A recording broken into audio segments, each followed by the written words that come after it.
Sabe, reconstruir, recomeçar, se levantar depois que tudo parece ter desmoronado. Esse é um dos maiores desafios da vida, não é? E como toda grande construção, isso exige um projeto, um tipo de manual. Hoje, a gente vai explorar as diretrizes de um manual milenar que funciona como uma verdadeira planta baixa para essa arte de se reerguer. Vamos começar por essa ideia central, que é a base de tudo. A queda não é um erro no sistema, não é um bug, ela é parte do programa, parte da jornada. A verdadeira medida da nossa força não é conseguir evitar as quedas, mas sim a determinação de se levantar mais uma vez, não importa quantas vezes forem necessárias.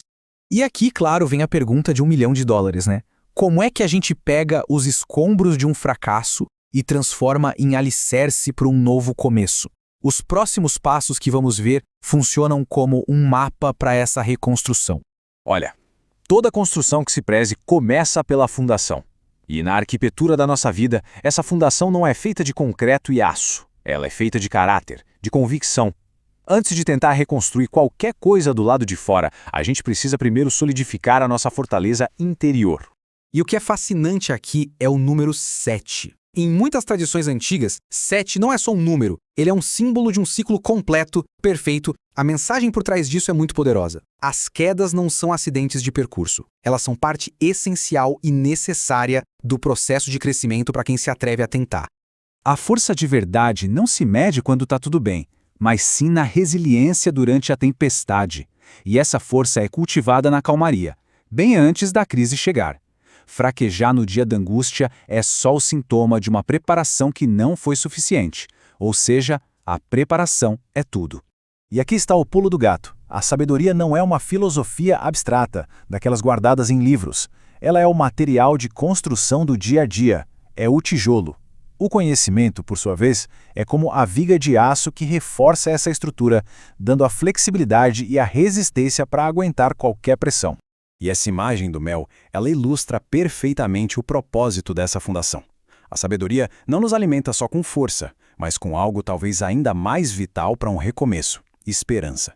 É a garantia de que, não importa o tamanho do tombo, o futuro não foi cancelado. Com a fundação sólida, agora é hora de erguer as paredes.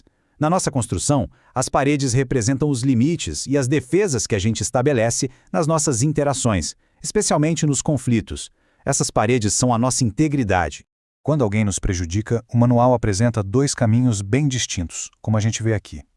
À esquerda, o caminho da vingança, um ciclo de retaliação que nunca acaba. À direita, o da integridade. E preste atenção, não se alegrar com a queda do inimigo não é sinal de fraqueza. Pelo contrário. É uma demonstração de uma imensa disciplina emocional, uma força que protege a nossa própria alma da corrosão do ressentimento. É fácil sentir inveja de quem parece prosperar usando atalhos antiéticos, não é mesmo? Mas o manual nos dá um alerto bem claro. Esse caminho é uma ilusão. O sucesso construído sobre a maldade é como uma lamparina. Pode até brilhar forte por um tempo, mas o combustível é limitado e a chama está destinada a se apagar na escuridão. Então, agir com honestidade, se recusar a ser uma falsa testemunha, abandonar o desejo de vingança. Cada uma dessas escolhas é um tijolo a mais no nosso muro de proteção. Essas ações não protegem só a reputação lá fora, mas o que é mais importante, guardam o coração de se corromper por dentro. Com a fundação firme e as paredes de integridade de pé, nossa casa precisa de um teto. O teto é a nossa cobertura contra as tempestades da vida. Ele representa o planejamento, a visão de futuro e a disciplina que nos protegem das turbulências que, com certeza, virão. Essa imagem é um retrato assustadoramente preciso do fracasso. Não um fracasso por acidente, mas um fracasso por negligência, por desleixo. O campo, que deveria dar sustento, está sufocado por ervas daninhas. O muro, que deveria ser proteção, está em ruínas. A preguiça e a falta de planejamento sempre deixam um rastro de destruição bem visível. E aqui, em contraste direto, a gente vê a lógica do construtor sábio. A sabedoria não está na pressa, mas na sequência correta das coisas. Passo 1. Preparar o trabalho lá fora, garantir o sustento. Passo 2. Deixar os campos prontos e produtivos. E só então, com a base garantida, vem o passo 3. Construir a casa. Inverter essa ordem é a receita para o desastre. A ruína raramente chega de uma vez, como uma avalanche. Ela se infiltra de fininho, em pequenas doses de inércia. Como o gráfico mostra, é um pouco de sono aqui, um cochilo ali, as mãos cruzadas por mais um momento. Cada ato parece inofensivo, mas o impacto acumulado é devastador, chegando com a força de um ladrão armado.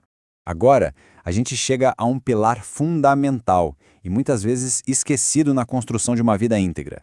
Não se trata apenas das ações que a gente toma, mas também das omissões que a gente permite. É o perigo da inércia, a responsabilidade moral de agir. Essa é uma ideia radical, que até incomoda. A análise aqui sugere que, em questões de justiça, a neutralidade é uma ficção. Ficar de braços cruzados quando se tem o poder e o dever de agir não é ser neutro, é ser cúmplice. A inação pode ser tão moralmente destrutiva quanto a própria maldade. Essa citação é um desafio direto à consciência de cada um. A desculpa mais comum para a inação, a ignorância, é posta à prova. A mensagem é clara. Mesmo que ninguém mais saiba da nossa omissão, aquele que pesa os corações e conhece as verdadeiras intenções, ele sabe. A responsabilidade é, portanto, inevitável. Quantas vezes na história essa frase foi usada como um escudo para a consciência? Nós não sabíamos. Mas, de acordo com essa sabedoria milenar, quando a capacidade de saber e o poder de agir existem, essa desculpa se desfaz. Ela não isenta ninguém da responsabilidade moral. E assim, a gente chega à casa completa. Vamos juntar todas as peças do nosso projeto. Temos uma fundação sólida de força interior, paredes de integridade, um teto de disciplina e uma conexão vital com o que acontece lá fora. Essa é a estrutura de uma vida verdadeiramente resiliente. Este é o projeto finalizado da nossa casa resiliente. Cada parte é interligada e essencial. Sem a força interior como fundação, as paredes da integridade desmoronam. Sem as paredes, o teto da disciplina não tem onde se apoiar. E sem o dever cívico, a casa mais forte se torna apenas uma prisão isolada e sem propósito. Mas uma casa, por mais bem construída que seja, precisa ser mobiliada. E qual é o tesouro que enche os cômodos desta casa? Não são bens materiais que o tempo e a traça corroem. São os bens mais duradouros e valiosos: o conhecimento, o entendimento, a sabedoria. Essa é a verdadeira riqueza que ladrão nenhum pode roubar. No fim das contas, este manual não foi feito para ficar na estante. Foi feito para ser usado no canteiro de obras da vida. A construção do futuro de cada um de nós está acontecendo neste exato momento. A pergunta que fica é: qual pequeno ato de sabedoria, de integridade ou de disciplina vai ser praticado hoje? Qual será o próximo tijolo a ser assentado?